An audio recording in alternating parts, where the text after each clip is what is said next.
Vaxtınız xeyir, hörmətli basketbol sevərlər. Azərbaycanın ilk basketbol podkast layihəsinin növbəti buraxılışından sizi salamlayırıq.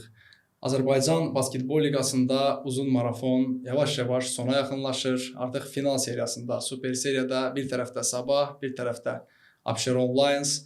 Ümumi hesab 2-0'dır. Biz bu seriya haqqında, bugünkü buraxılışımızda ümumiyyətlə Azərbaycan basketbolu haqqında, milli komanda haqqında və fərqli mövzulara da toxunmağa çalışacağıq.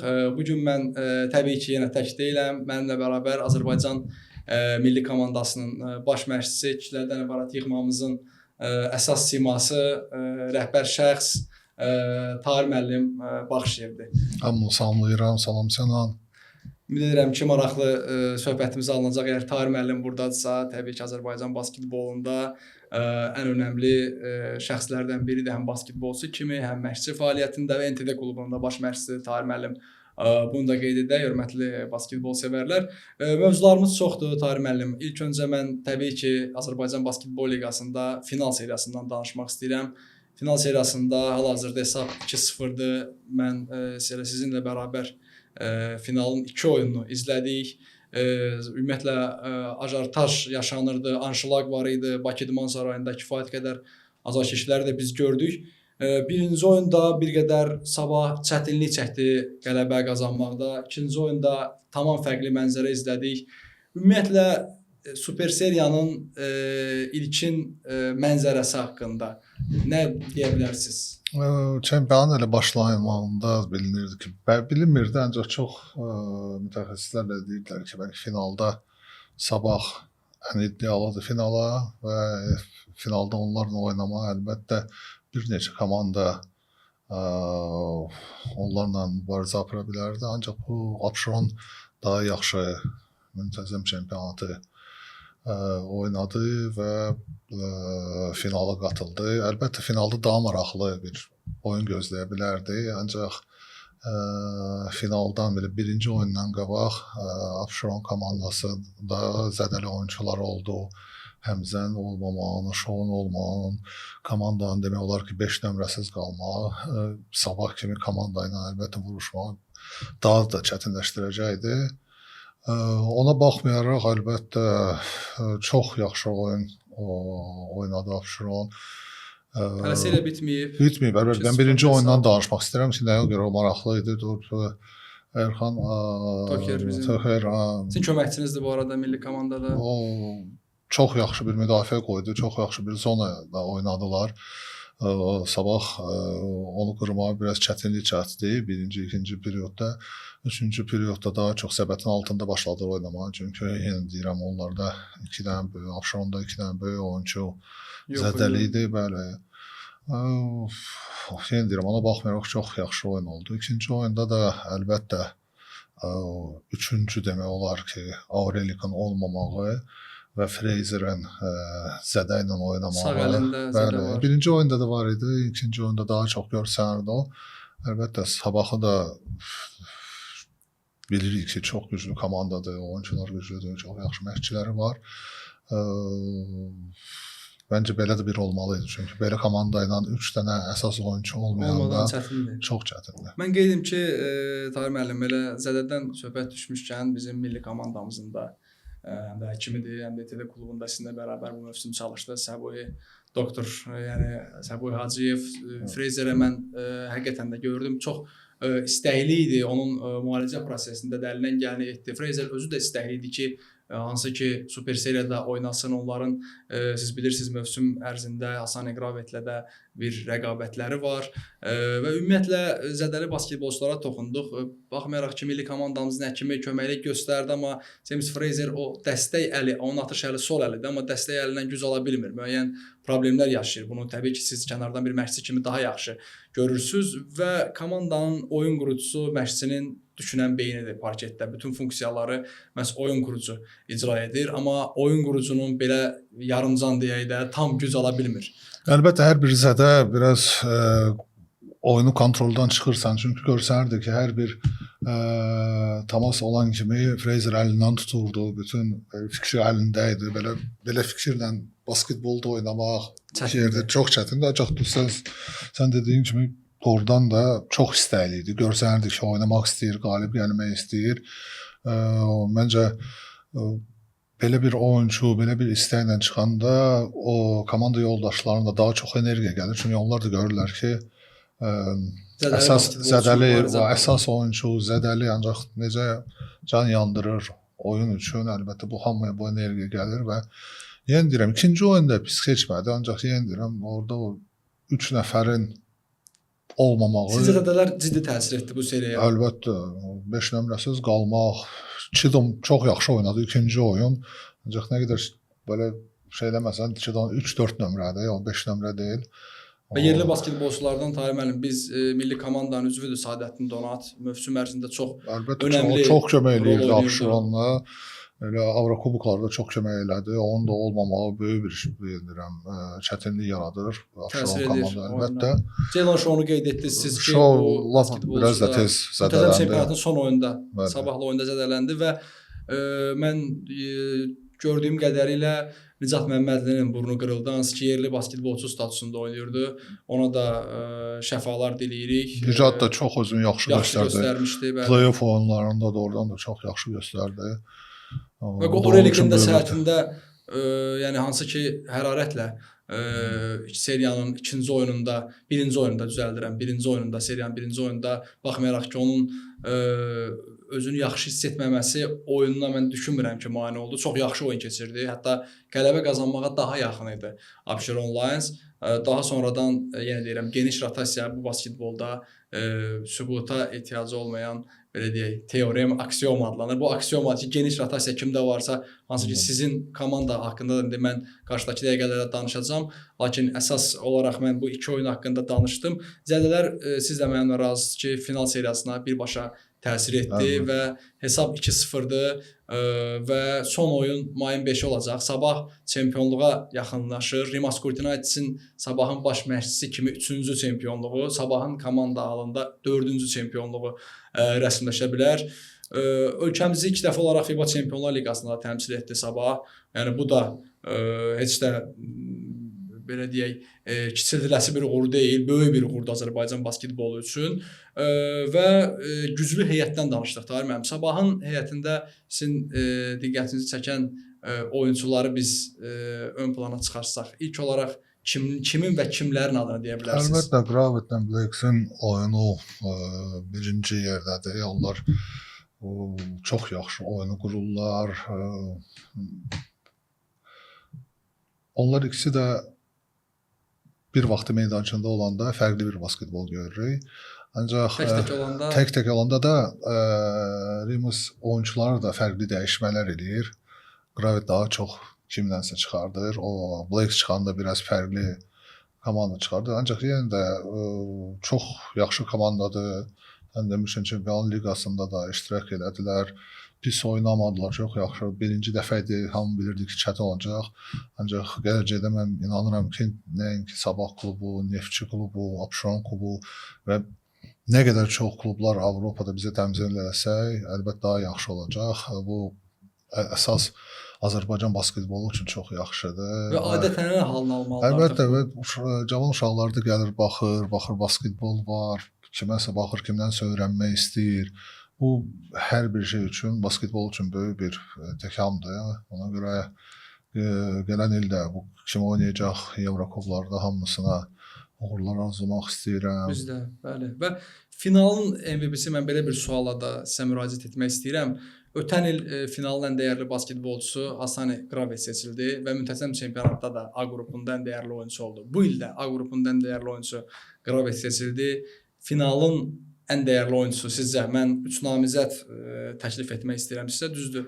Və bu namizədlərdən ən güclüsü Hasani Gravet yenədir. Amma mən düşünürəm ki, forvardların rolu, hücumçuların rolu basketbolda, yəni səbətin altında oynayan oyunçular deyək də, sırf mərkəz yox, 4 nömrə mövqeyində, 3 nömrə mövqeyində, elə mərkəzi də bəlkə də əlavə etmək olar bura, seriyanın gedişatını dəyişə bilər bu oyunçular. Tilman Panza Gravet, mən 3 basketbolçunun adını çəkirəm. finalın ən dəyərli basketbolçusu olmağa namizəd. Hər iki görüşdə hər üç basketbolçu yaxşı oynayıblar, amma bir balaca Gravet onlardan üstündür. Məncə Tillmanla Gravetin arasında daha çox mən görürəm. Tillman da mənim çox xoşuma gəlir. Görmək istəyirsiniz komandanızda belə bir oyunçu? O çox istərdim. Oradan da çox yaxşı oyunçudur. Hər bir topa görə mübarizə aparır. Hər bir reboundda olanda defense rebounddan offense birinci, hücuma birinci o yönəlir. Keçid hücumlarını çox yaxşı oynayır. Çox yaxşıdır. Əlbəttə Gravet də çox şey edir. Və triple-double elədi Tahir müəllim ikinci oyunda. Axırıncı oyun gördüm. Və indi belə bir sual da yaranır. Sizin hansı ki Neftçi üzərində qələbə qazanmağınız məncə sürpriz olmayacaqdır. Çünki çoxları bəlkə də Neftçini seriyanın gedişində zədələrə görə favorit görmədilər, amma zədələrdən öncəki biz dövrə baxsaq, Neftçini hamı favorit görürdü sizinlə 4-1 final mərhələsində. Lakin mən deyərdim ki, başa-baş basketbol izlədik biz. Bakı İdman Sarayında keçirilən hər iki oyunda, 3-cü oyuna toxunmuram, bərabər mübarizə getdi. 2-ci oyunda bir qədər fərqli bir nəticə biz izlədik, amma 3-cü oyunda hətta sizin qələbə qazanmağa şansınız da var idi. İndi belə bir sual da burada yanar. Neftçidə zədələr olmasaydı, yəni onlar Abşeronla yarım finalda oynayacaqdılar. Sizi keçsələr, bu ssenari ilə mən söhbət aparıram. Şansları kimə verərdiniz? Məncə sezon əvvəlindəki Neftçi və sezon axırındakı Neftçi fərqli komandalardı. Şenikdən qabaq da bir oyuncular vardı. Tony Perkovic, əlbəttə bu ikisi oyuncu çox böyük güc verdi komandaya. Məncə onlar qalsaydılar, komandada getməsəydilər, kimsə zədəyə görə getdi, kimsə təzə komanda tapdı. Kenis zədələndi mövsümün ortasında. Stefan Kenis onların uzun basketbolçusu var. Kenis bizdən oyunda, elə axırıncı oyunda, çempionatın axırıncı oyunda bizdən zədə aldı. Bizim komanda NTD ilə oynayan Smith də zədəli idi. Onu da əli ağrıyırdı. Tam heyətlə Neftçi gəlsəydi, fərqli bir basketbol görəcəkdik. Abşeronla şanslar məncə düşünürəm bərabər olardı. Bütün oyunlar sabahla da daha yaxşı oyunlar olacaqdı, daha maraqlı oyunlar görəcəkdik. Ancaq bu basketboldur. Zədələr də qaçılmazdı. Nə qədər də adam istəməz ki, belə bir şey olsun, ancaq bu qaçılmazdı. Olur. Tahir müəllim, bəs növbəti sualımda NTD klubu haqqında növbəti mövsümdən 2026-2027 mövsümdən siz yüksək liqada, Azərbaycan Basketbol Liqasında mübarizə aparacaqsınız. Bu artıq təsdiqlənib. Hətta ötən mövsüm siz Azərbaycan kubokunu da qazandınız və mənə maraqlıdır ki, bu ümumi çempionatda NTD o qədər də mövsümə yaxşı başlamamışdı. Müəyyən heyətdə dəyişikliklər oldu və dəyişikliklərdən sonra sanki komanda bir neçə addım irəli atdı və daha yaxşı keyfiyyətli basketbol oynadı. Növbəti ildən NTD klubunun biz necə deyərlər, elə mövsümün əvvəlindən daha güclü heyətlə, daha iddialı bir komanda olacağını gözləyə bilərikmi? Hamımız istəyirik ki, ən çox da mən istəyirəm ki, əlbəttə komanda sezon əvvəlindən demək olar ki, 70% eyni bir komanda ilə, eyni bir oyunçularla yola başlasın. Başlayıb və qutarsın sezonu. Bizdə elə olmadı. Demək olar ki, sezonla biz kimlə başladıq, sezon əvvəli, sezon axırı oradan bir dənə də oyunçu yox idi. Bu da məşqçi üçün də çox çətinlikdir. Çünki təzə oyunçu gəlir, sistem qurmalısan, sistem dəyişir, hansı başa düşən oyunçu hansı səbəblərə görə ayrılır komandadan. Hamısı da əlbəttə büdcəyə asılıdır. Əlbəttə nə qədər büdcə yaxşı olanda o qədər yaxşı oyunçuları vaxtında komandaya cəlb edib daha yaxşı komanda qurmaq olur.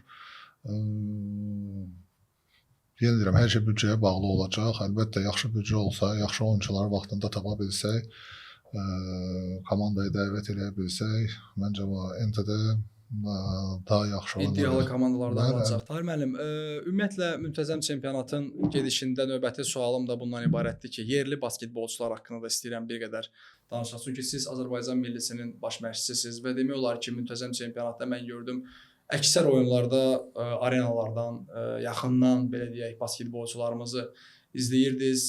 Diqqətinizi çəkən, yəni növbəti addımı atan, məsələn mən bir örnek gətirəcəm. Yəqin ki, siz də razılaşarsınız, bəlkə də fikriniz tam başqadır. Məsələn, mənim bir şəxsi kimi, basketbol eksperti kimi, indi siz baş məşqçisiniz, mən oyunları şərh eləyirəm və xüsusilə də yerli basketbolsa hər zaman diqqət ayırmaq istəyirəm. Mən Əli Kamran Məmmədovu Ordu klubunda Polad Həsənov sizin keçmiş köməkçinizin rəhbərliyi altında bu mövsüm yaxşı basketbol oynadığına inanıram və bunu hiss elədim şərhlər zamanı. Yenə də deyirəm, Əli Kamran Məmmədov haqqında da fikrinizi söyləyə bilərsiniz. Ümumiyyətlə digər komandalarda da yerli basketbolçulardan, məsələn, Cəbrayıl Əkbərov haqqında mən sosial mediada bir post paylaşmışdım. O mənim diqqətimi cəlb elədi Gəncədəki, hansı ki növbəti illərdən də o öz oyununu daha da yaxşı artıraraq milli komanda yerini daimi edə bilər. Yenə də təbii ki, məşqçinin işinə biz qətiyyən qarışmırıq. Hər şeyi siz görürsünüz, düzgün təhlil edirsiniz. Diqqətinizi çəkən yerli basketbolçu, gənclərdən ola bilər, orta yaşlı basketbolçulardan ola bilər. Ümumiyyətlə görə bildinizmi Əli Kamran Məmmədov kimi bir basketbolçu, yəni inkişafa can atan bir oyuncu? Elə MTD-də Murad Babayev demək olar. O da çox yaxşı özünü göstərdi bu mövsüm. Birinci oyunun qəhrəmanı olmuşdu məncə siz Neftçini oynayanda. Mən təkcə bir oyuna görə demirəm. Götürəndə hər bir, əlbəttə ona çox yeni məşq eləmək lazımdır. Əli Kamran bunlar öz potensialının məncə yarısını ələm göstərməyiblər və işləmək lazımdır hər bir şeyin üzərində. O biri oyunculardan danışanda, elə Cəbrayıldan danışanda mən çox Gəncədə nə xoşuma gəlir ki, Gəncənin məşqçisi şans verir iki dənə yerli oyuncu ilə çox vaxt alırlar. Kuboku da buna görə məncə. Məncə də oyunda da, çempionatda da baxırsan ki, baxmayaraq ki 7 dənə əcnəbi oyuncusu var. Zədəli də demək olar ki yoxdur, ancaq baxırsan Cibo ilə Ulaş ikisi də bir vaxtı meydançada olurlar. Bu böyük bir şansdır və bu da göstərici idi ki, Cibonun bu il doğrudan da çox yaxşı açıldı, rahat oynamağa başladı. Bəli, işləmək var, nəsə düzgün eləyir, nəsə o hamıda var. Ancaq mən deyim ki, Cibo bu il çox yaxşı idi. Hər şey nədən gedir? Şanslardan gedir. Götürək bu axırıncı oyunları Şırzada baxaq. Bəli, daha çox vaxt aldı və fərqli bir oyun göstərdi. Mən Şırzada 12-13 yaşından tanıyıram, bəlkə də tez. Mən onun gücünü bilirəm. Mən bilirəm ki, bundan da yaxşı ola bilər və vaxt alanda bu oyuncular öz oyunu göstərə bilirlər. Əlbəttə oyunculara vaxt vermək lazımdır. Bu hər oyunculara aid deyil. Mən bir-iki nəfərin adını çəkdim indi, bir-ikini çəkməyəcəm. Ancaq elə oyuncular da var ki, bəlkə vaxt almamışlar, sonra vaxt aldılar. Ancaq yenə də mən bildiyim, mən istədiyim, mən onları yığma komandada oyuncu kimi ayrı bir basketbolu istəyirəm onlardan. O basketbolu mən onlardan görmədim. Nə play-off oyunlarda, nə müntəzəm çempionatda. Əlbəttə hamısı ilə mən ünsiyyətdəyəm, danışacağam. Əsas mən həmişə demişəm, hər şey oyuncunun özünün istəyindən asılıdır. Murad elə belə bu çempionat yaxşı oynamadı. Əli Kamran buyurur. Mən hamısını biləm. Onlar səhərlər gedirlər, nə bilim, saat 7-də gedib məşq edirlər hardasa bir yerdə. Tək onlar deyirlər, bir-iki dənə cavan uşaq var. Mən bilirəm ki, necə onlar istəklidirlər, necə basketbolla yaşayırlar. Mən istərdim ki, digər oyuncular da eyni belə bir psixologiyanı yaşasınlar ki, fikirləşməsinlər ki, mən bugünkü gündə bəlkə bir balaca kimdənsə güclüyəm və mən yığmaya düşmüşəm və rahat heç nə eləməyim, mən yığmaya çağıracaqlar. Yox, belə olmamalılar. Mən özümdən belə şey götürüm danışımda. Rimsin vaxtında bizim 20 yaşımız var idi. Gündə 2 dəfə məşq edirdik. Demək olar ki, 2 saat, 3 saat bir məşq keçirdi. Günə bir 6 saat məşq var idi. Ancaq mən ya tək, ya Fuad Niftaliyevlə səhərlər saat 7-də, 6-da gelirdik, cross qaçırdıq. Bəlkə də bu fiziki bizə heç nə verməyəcək. Nə qədər psixoloji biz güclü olurduq ki, biz məşq edirik, kimsə dincəlir. Bu olmasa da bu istək, basketbolu sevgi, birinci yer olmaq üçün sən işləməlisən. Nə qədər çox işləsən, bir o qədər istədiyi tez çatacaq. Əlbəttə çatacaqsan. Yoxdur elə şey ki, çatmayacaqsan. Bəlkə biraz tez oldu, bəlkə kimdəsə tez alındı, gec alındı, ancaq alınacaq. Əlləri salmaq lazım deyil ki, bugünkü gündə mən bu qədər işləyirəm, mənə yığmaya çağırmırlar. Yox, elə deyil. Siz yaxşı bir söz işlətmişsiniz, Tahir müəllim, üzr istəyirəm. Bunu məqamında qeyd edim. İllər əvvəl də bu sözü demişdiniz. Yalnız ki, bizim o Suxallıq podkastının birinci mövsümündə yığma komandanın qapısı hər kəsə açıqdır. Açıqdır. Nə qədər kim yaxşı özünü göstərir, kim bugünkü gün daha güclü, daha yaxşıdır, o da bu komandada olacaq.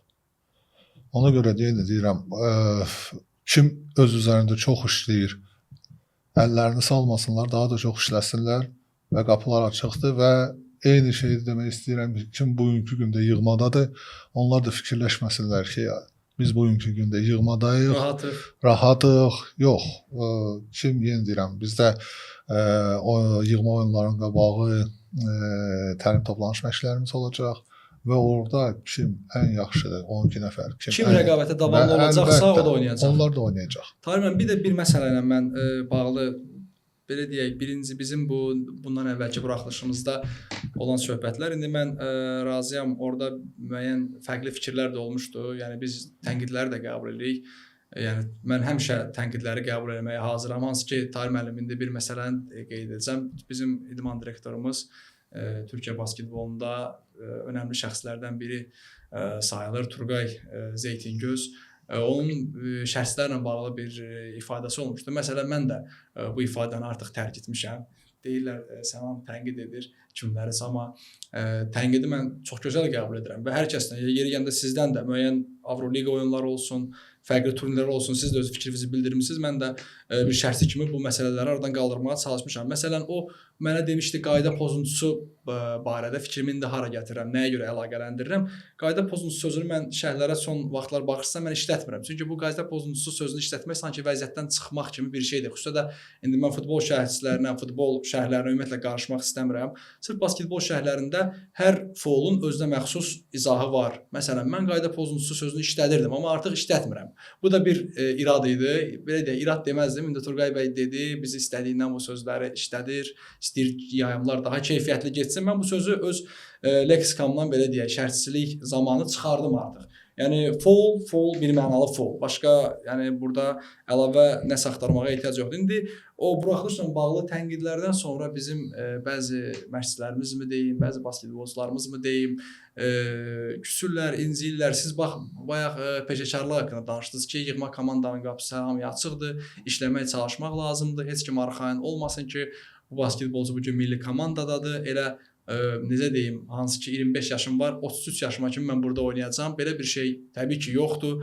Ən yaxşı, ən layiqli kimdirsə, siz həmin basketbolçunu milli komandanın düşərgəsinə dəvət edəcəksiniz. Bax, bu bir qədər peşəkarlıq məsələsinə toxunsaq, bu küsmək, incimək, idmanda belə məsələlər, Tahir müəllim, məncə olmamalıdır. Yəni siz nə düşünürsünüz? Mən deyim necə, tənqid nə məsələdir? İndi məsələyə fərqli bir şeylə olar. Bugünkü gündə Azərbaycanda ən güclü məşqçilərdən biri Qurban Qurbanovdur. Ancaq hərdən oxuyursan nəsə onu da tənqid edirlər, irad bildirirlər. Siz sözünüz gördünüz, bizi necə sevindirdi bu il Qarabağ komandası Çempionlar Liqasında. Çox gözəl çıxış etdi. Axırda bəlkə bəli, yorğunluq ola bilər. Bu məşqçilər biz birimizi məncə başa düşürük. Komandada robotlar oynamırlar. Zədələri də olur, kimsə fiziki yorulur, kimsə psixoloji çempionatın axırına kimi. Bəli, hamı deyir, yox, pul qazanır, bu bunun işidir və bunu eləməlidir. Öyle deyil, onlar deyildir, amma idmançılar da robot deyirlər, yorulurlar, çox oyunlar olur və axırda siz gördünüz ki, Qarabağ hamı çempionat axırı çempionluq Qarabağdan gözlənir. Bu il Sabah komandası oldu və tənqidlər orada da başlayır. Adam baxır necə eyni insan ki dünən tərifləyirdi. Bugün əlbəttə bunu məncə çox da nə məşqçi çox yaxşı qarşıladı Tahir müəllim. Əlbəttə bu normaldır, bu şeydir. Məndə də rəylər yazırlar. Mən də bilirəm, mənə kimsə yığır deyir belə hardasa oxudum. Qoy yazsınlar, qoy eləsinlər. Bu qəbullanmaq lazımdır. Əlbəttə, sən harası gedirsənsə, deyim necə, sən onda elə iş özünə tap ki, sən göz qabağında olmayasan və tənqidə daha az olasan, ya elə yerdə işləyiriksə, biz idmançıyıqsa, ya məşqçi isə, əlbəttə. Ancaq yenə deyirəm, tənqidlər də kimdən gəlir, onu da biraz tam razıyam, tam razıyam. Var ki, insan var ki, o tənqidləri bəlkə eləyə bilər, bunun Statusu çatır. statusu çatır, bu başa düşür. Ancaq bizdə çox vaxt elə olur ki, Kənardan bir şəxs kənardan heç ayrı bir işlə məşğul olur. 3-4 gündür basketbolla gəlir, gedir. razıyam. Gəlir ayrı bir şeylər başlayır danışmağa. Ona görə bu o qədər də düzgün deyil. Mən yenə indi bəlkə fikrimi deyirəm, familidir keçən dəfə. Bəli, famil olmuş. Ona aidiyyətli Yox, deyirəm. qətiyyən, Ayrı biz bir də, insanlar var ki, mən basketbolda içindəyəm, mən yaxınlaşırlar, iradlar bildirirlər. Mən belə baxıram, deyirəm bu kimdir bu? Nə bilirəm, ayrı bir işlə buğaltırdı, ancaq gəlib basketboldan elə danışır, Fərqli sahədə olan insanlar. Bəli, o eyni şey mən də gəlib onun buğalteriyasından, buğalter işlərindən danışa bilmərəm, çünki bu işin içindədir. Tək mən başa nə demək istəyirəm ki, hər insan öz işi ilə nə qədər yaxşı məşğul olsa, orada da effektiv. bəli, ayrı şeylər. Əlbəttə tənqidlər yenə deyirəm, olacaq, olmalıdır, deyəcəklər, danışacaqlar, ancaq hər şey etik qaydasında olmalıdır. Tahir mən də bax bu fikirlərin hamısına razıyam. Bəli, sırf basketbol ictimaiyyətində olan şəxslər. Mən məsələn çox razılaşaram bu tənqidlərlə. Mən özümdən misal gətirdim. Yəni sizin mənə o tövsiyələriniz, fərqli insanların, Anar müəllimin dəfələrlə biz tez-tez müzakirə aparırıq, Avroliqa oyunları, bizim çempionatın oyunları, hətta biz ötən Rumuniyada olanda sizinlə bərabər Rumıniya səfərimizdə Avropa çempionatı B divizyonu oyunlarında boş asudə vaxtlarımızda nə qədər dünya basketbolundan, Avropa basketbolundan danışdıq, müzakirələr apardıq. Yəni biz məsəl üçün sizinlə müqayisədə indi gəncik, sizin və sizin timsalınızda bir neçə şəxs var ki, onların basketbolda əziyyəti həqiqətən də hədsiz dərəcədədir və öyrənmək doğrudan da yaxşı bir şeydir. Amma Tahir müəllim, məşqçi də mən bu çərçivədə dedim və yaxud da bir oyunçu, keçmiş oyunçu, indiki məşqçi, ola bilər ki, indiki məşqçi deyil, keçmiş oyunçu olub. Hər hansı bir fikir bildirəndə mən düşünürəm ki, bu tənqidlərdən incimək, küsmək əlbəttə olmaz Tahir müəllim. Mütəxəssis deyirsə sözə elə var ki, elə ki, bir şey var. Tənqid eləməyən insan bəlkə biraz rahatlaşa bilər. Bəlkə tənqidi eşidən insanlar daha ürəyinə yaxın götürüb və daha yaxşı işləyib idmançılardan söhbət gedir. Daha da özünü yaxşı göstərmək ki, bu daha çox tənqid olunmasın. Uzaq götürməyək. Bugünkü gündə siz görürsünüz Basketbol Federasiyası nələr edir bu 4 ilin içərisində də. Çox basketbol orada tənqidlər var. Gülməli bir şeydir. Çünki 4 il bundan qabaq basketbol demək olar ki, yox idi Azərbaycanda. Bugünkü gündə nə qədər biz qabağa getmişik. Olimpiyadaya düşdük. Əlbəttə, mən onun hər şeyi, mən bir tərəfini götürmürəm. Uşaqlar var, bəlkə kimsə görmür bunu, bəlkə kimsə görmək istəmir. Ancaq mən basketbolun içində bir 30 ilə mən bunu görürəm. Biz böyük bir addımlarla qabağa getmişik. Əlbəttə, istəyirik daha da yaxşı olsun. Ancaq hamımız başa düşməliyik ki, komanda idman növlərində bu daha çətindir və dözümlü olmalıyıq, səbirli olmalıyıq. Biz axtarmalıyıq, işləməliyik, davam eləməliyik. Bu il yaxşı keçdi, gələn il daha da yaxşı olmalıdır və bugünkü gündə mən görürəm ki, federasiya doğrudan da hər bir tərəfdən daha da çox eləmək istəyir, daha da dəstəyin göstərir. Əlbəttə məsləhətlər də veririk, nəsə kömək eləmək lazım olanda deyirlər, qulaqasırlar və özləri də böyük bir işə sahib olurlar. Ona görə bunu danmaq olmaz və yenə deyirəm, tənqid bugünkü gündə bu boyda işə də tənqid gəlir. Bəli, hər bir kəsə demək olar ki, ortada olan siz çox gözəl qeyd elədiniz ki, əgər bu göz önündə olan sahədə çalışırsansa, tənqidlər mütləq olacaq. Mən elə buradan öz təşəkkürümü bir daha bildirirəm. Bizim Uçxallıq podkast layihəsi verilişimizin aparıcısı Əlidir. İndi siz də bilirsiniz. Allah şəfa versin. Tezliklə qayıdacaq. Sonuncu buraxılışda biz Əli ilə çəkməyi planlaşdırırıq və mən ilk buraxılışda da dedim, bu mövsümün ilk buraxılışında biz federasiyaya bu şəraiti yaratdığına görə Azərbaycan Basketbol Federasiyasına Fərrux Mahmudova öz təşəkkürümüzü bildiririk ki, bizim bu layihəmizə yenə də dəstək oldu. Yəni bunu Azərbaycan Basketbol Federasiyası edir. Tahir müəllim, bəlkə də fərqli idman növlərində siz bilirsiniz, sahibkarlar, maliyyə dəstəyi fərqlidir. Amma basketbolu ölkədə tanıtmaq, sevdirmək və biz müəyyən uğurlara çatmaq istəyirsə, birlikdə bunları etməliyik. Yəni də bax bu layihə ilk Azərbaycanda basketbol podkast layihəsidir bu. Bundan əvvəl mən düşünmürəm ki, belə bir podkast layihəsi olub Azərbaycanda, hətta olmayıb, daha dəqiq desək. Biz də əlimizdən gələni etməyə çalışırıq və yenə deyirəm, bütün milli komandamızın üzvlərinə, Azərbaycanlı basketbolçulara 18, U20, U16 fərq eləməz kişilərdən ibarət milli komandaya, qadınlar olsun, Evren Alkayan da mən qeyd edim, çox özəl işlər görür. Türkiyəli mütəxəssis uzun illərdir Azərbaycandadır. Qarşıdan gələn Avropa çempionatında mən həm qadın komandalarımıza, həm oğlanlardan, həm qızlardan ibarət komandamıza, həm oğlanlardan ibarət komandamıza uğurlar arzulayıram. Yəqin ki, siz də o yarışlardan birində iştirak edəcəksiniz. Gəncləri təhlil etmək üçün, onların oyunu daha yaxından izləmək üçün. Hansı ki, ötən il Rumuniyada biz bunu etdik.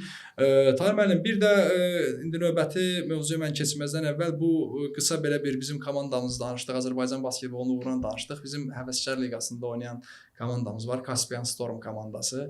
Qazaxıstanda keçirilən İsker Cup turnirində 3-cü yerə layiq görülüb. Onları da təbrik edirik. Baş məşqçiləri də Nadir Əhmədovdur. O da basketbol üçün müəyyən işlər edir.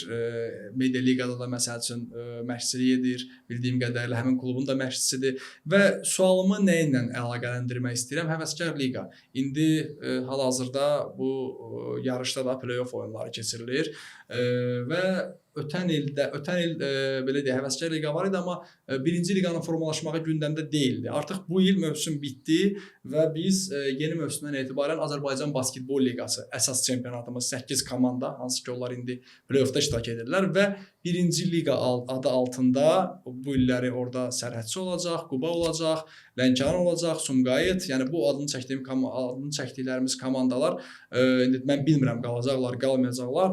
Ehtimal olunur ki, onlar birinci liqada, Həvəskar Liqadan olan komandalarla birləşib belə bir liqa olsun. Bu liqa haqqında, ümumiyyətlə bu liqada limit necə ola bilər? Ümumiyyətlə bu liqa haqqında düşüncələriniz nədən ibarətdir? Bu bir qədər də bu haqqda danışaq. Çox maraqlı olacaq. Doğrudan da mən deyirəm, nəyisə başlamaq lazım ki, nəyisə görmək. Başlanmamış biz bilmirik. Bizdə biraz belə bir fikirlər olur ki, başlamamış deyirlər, nəyə lazımdır, nə üçün lazımdır? Nə qədər çox bu basketbol proyektləri olacaq, nə qədər çox bu komandalar olacaq, nə qədər çox oyunlar olacaq, bu %100 Azərbaycan basketbolu üçün bir müsbət cəhətdir.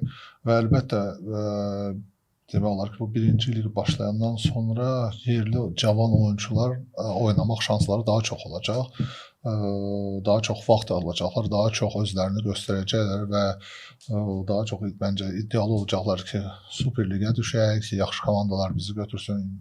Təkcə Azərbaycanda olmasın, ya hansısa limit də fərqli olar məncə Tahir müəllim. Yerlərə daha çox üstünlük əlbəttə orada belə olmalıdır ki, yerlər daha əlbəttə cavan uşaqlar üçün şans yaratsın, yaxşı oyunlar göstərək. Biz də gedək baxaq ki, belə oyunçular var. Gələn ildə də bəlkə Yüksək Liqaya götürək. Onlar da onu fikirləşməlidirlər ki, bizim şansımız var. Nəinki onu, onlar fikirləşməlidirlər. Məncə cavan oyunçuların çoxuna buradan elə səslənmək istəyirəm ki, bəli, bugünkü gündə Azərbaycan çempionatı var, şanslar verilir. Ancaq nə qədər çox onlar basketbolu sevirlərsə, əlbəttə fikirləşməlidirlər ki, hansı bir ya Türkiyə çempionu, ya düşmək, VTB liqası olsun, fərqli yerlər. Ayrı bir Avropaya gedib orada oynamaq, əlbəttə yəni bunlar hamısı Azərbaycan basketbolunu hardasa ayrı bir ölkədə təmsil eləmək böyük bir şeydir və onlar üçün böyük bir təcrübə olacaq. Sabah yığma komandaya gələndə də fərqli bir oyun göstərəcəklər. Ona görə böyük bir proyektdir, əlbəttə böyük bir şansdır bu cavanlar üçün ki, onlar özlərini daha çox oynasınlar, daha yaxşı özlərinin tərəfdən, yaxşı tərəfdən göstərsinlər. Məncə əla bir fikir idi. Və mən də düşünürəm ki, Tahir müəllim, bu limit məsələsinə gəlsək, orada daha çox yerli basketbolçularımız vaxt alacaqlar və siz çox gözəl bir mövzuya toxundunuz ki, xaricdə bizim basketbolçularımızın basketbol oynaması. Ən azından Gürcüstan var, hansı ki örnək var. Siz zamanında düşünürəm ki, NTD klubu adı altında o zamanda NTD klubu var idi və Gürcüstan çempionatında qısa dönəm, tarixi daha yaxşı siz bilərsiniz. Oynamısınız Gürcüstan çempionatında. Oyunçularımızdan Zahir Paşayevin mən bildiyim qədərilə Kutaisdə çempionluğu var, 2016-cı ildə olmalıdır. O çempionluq yanılmıramsa, məncə belədir. Kutaisi klubunda o çempion olub. Önəmli basketbolçulardan biridir ki, Zahir Paşayev legioner həyatı yaşayıb və indiki dövrə baxsaq Tahir müəllim, hansı ki 2022-ci ildən başlayan bu yeni nəfəs, yeni başlanğıc şüarı altında Azərbaycan Basketbol Federasiyasının işlər görməsi və biz indiki vəziyyətdə bu səviyyəyə gəlib çatmışıqsa, artıq görün nə qədər səviyyəli basketbolçular var, dünyanın fərqli klublarında oynamış oyunçular var ki, biz adını çəkdik. Gravett, Fraser, Tillman, siyahını uzatmaq olar. Green var idi, qardaş hansı ki, NBA çempionu olub, sizin də rəqibiniz oldu.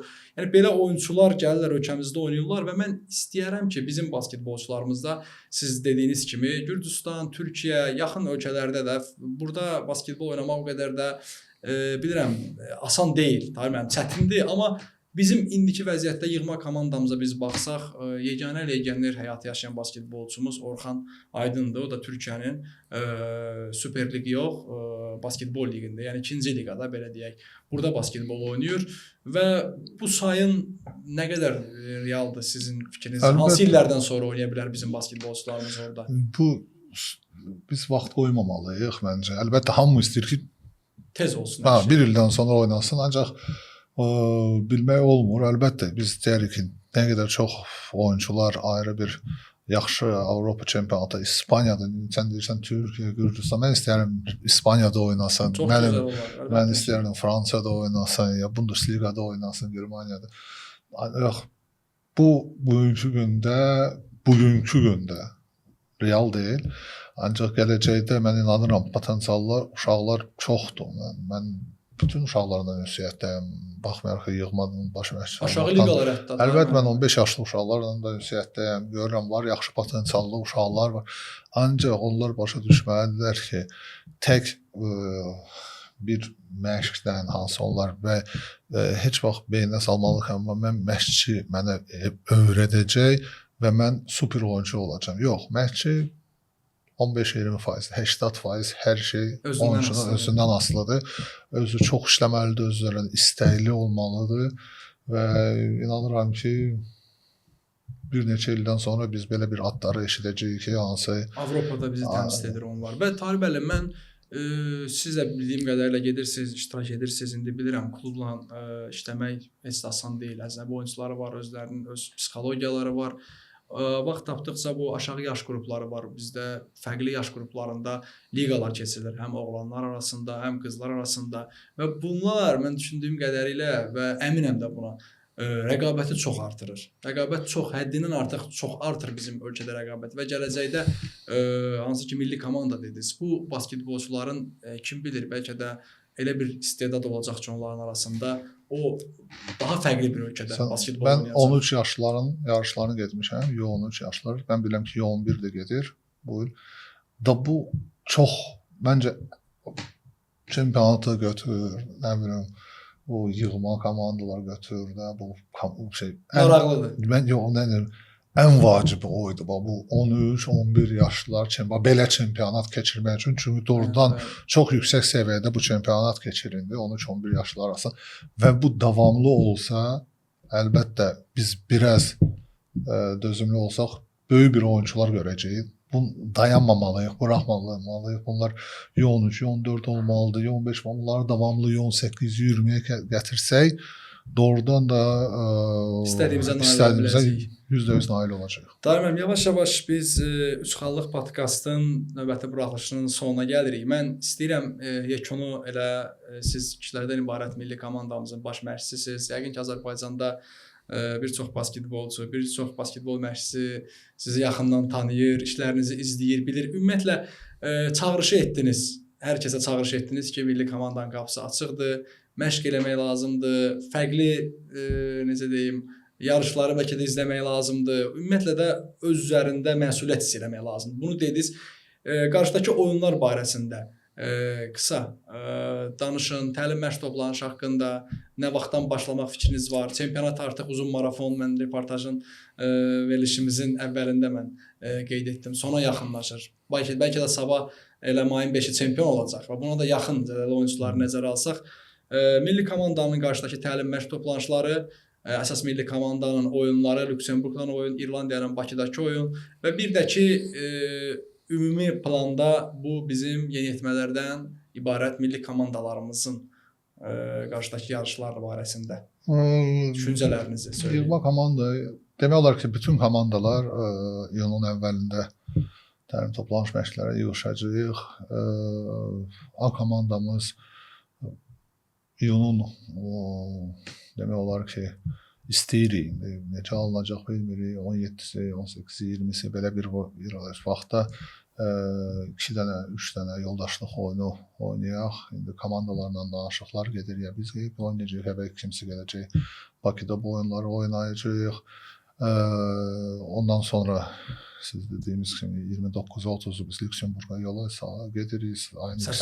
Səfər oyunu ayın 2-sindədir. Oradan qayıdıb Bakıda İrlandiyada oynayacağıq. Əlbəttə uşaqlar iddialıdır, istəyirik. İnanın belə oyunlardan sonra pis oynayandan sonra tənqidlərə gedəndə çox böyük tənqidlər. Ancaq heç bir oyunçu mən o uşaqları demək olar ki, hamısını 12-13 yaşına uduzmaq heç kəs istəmir. Heç kəs. İnanın ki, hamı istəyir ki, ən çox da onlar istəyirlər. Onlar da istəyirlər ki, onlar tərifləsinlər. Tənqid az da olsun. Nə qədər də biz desək ki, bəli, tənqid olunmalıyıq, ancaq ürəyimizdə heç kəs tənqid olmaq istəmir. Bu reallıqdır. Bu reallıqdır. Nə qədər desək ki, bacarmalıyıq bu tənqidlərə. Ancaq yenə də ona görə deyirəm ki, əlbəttə çalışacağıq, çox yaxşı oyun göstərək. Uşaqlar iddialıdır, qələbə udmaq üçün. Şanslarımız da var. Əlbəttə, şanslar var. Komandalar demək olar ki, eyni səviyyədədir. U20 komandası da eyni. Onlar da indi orada Anar müəllim də əlbəttə onun planları var. Biz bir yerdə olmuşuq. Mən eşitmişəm nə istəyir, o da istəyir. İyun ayının axırlarında bir kamp eləsin. Uşaqlar da orada da bir 4-5 oyun yoldaşlıq görüşləri olsun. 18-də də Erhan Tokerdir. Erhan Tokerdə demək olar ki, bizdə indi belə bir sistem yaranılıb. Bugünkü gündə belədir ki, demək olar ki, yığma komandalarında kim işləyir, demək olar ki, onlar U20-dədir, U18-dədir. Bir tərəfdən məncə düzgün addımdır. Bəli, biz bunun bəhrəsini görəcəyik. Çünki biz bir yerdə olacağıq. Çox vaxt fikirlərimizlə bir-birimizlə bölüşürük. Erhan Tokerdə də çox yaxın danışırıq. Məsləhətlər bir-birimizə həmişə veririk. Poladdır, Anardır. İndi Davidsi gələcək bizə, Mustafa, Anar Hacıyevdir. Bir-birimizi çoxdan da tanıyırıq. Əlbəttə bir-birimizə otururuq. Bizdə görüşlər də olur, federasiyada görüşürük, danışırıq necə olacaq. Əlbəttə, hamımız əl-ələ verib daha yaxşı oynayıb, daha yaxşı nəticə verməyə çalışacağıq. Bir sözlə hər şey Azərbaycan basketbolu üçün və Azərbaycan basketbolunun inkişafı üçün. Tahir müəllim, sizə təşəkkür edirəm. Bugün gəldiniz, bizi tək qoymadınız, gözəl söhbət alındı, Azərbaycan basketbolu haqqında danışdıq. Mən bir daha sizə uğurlar arzu edirəm, milli komandamızın üzvlərinə uğurlar arzu edirəm. Yeniyetmələrdən, gənclərdən ibarət milli komandalarımızın oyunçularına, məşqçilərinə həqiqətən də tam səmimi. Biz hamımız istəyirik ki, onlar uğur qazansınlar. Onlara da uğurlar arzu edirik və inanıram ki, mən fikrim belədir ki, bizim yeniyetmələrdən, gənclərdən ibarət komandalarımız bu il Avropada yaxşı basketbol ortaya qoyacaqlar və Lüksemburq, İrlandiya qələbələr inşallah ki, gələcək. Belə, hörmətli basketbol sevərləri, Üçxallıq podkastın növbəti buraxılışı sona çatır. Azərbaycan Basketbol Federasiyasının dəstəyi ilə bu layihəni biz ərsəyə gətiririk və eləcə də Azərbaycan Basketbol Federasiyası YouTube kanalında bu buraxılışımızı izləyə bilərsiniz. Sağ olun, hələlik ən əsas sözünüzə yaxşı baxın.